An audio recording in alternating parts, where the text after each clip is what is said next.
God rejects a king and selects another one to walk in his will. This is like the turning point for the nation. Samuel was grieving, yet this was a turning point. Samuel was grieving, and God was like, this is a new thing, Samuel. How long will you grieve? Why are you still grieving? Why are you still holding on to an old season? I have it all planned out, and I already know what's about to take place. It's not that God didn't allow Samuel to grieve. No, he allowed him to grieve. But that season of grief was extending too long that he was failing to see the new thing that God was doing. His prolonged grief was like delaying his obedience. Saul had just been rejected as king by the Lord, but he was still the king. He was still physically on a throne. He still physically had a crown. He still physically had a position, even though he was already rejected. When God brings a turning point in our lives,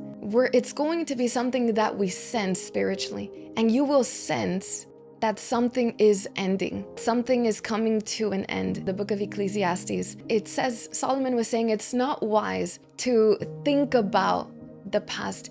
There's a version that says it's not wise to think about the good old days. You know what that tells me? That God wants me focused on the present. If there's something that we have to do when there's a turning point in our life, when there is a shift, a stirring taking place, is ask and say, Lord, what is it that you're trying to move me into now? If I'm set there, I can miss the new thing that God is shifting me into. My grief of the past can delay my obedience to God in the present.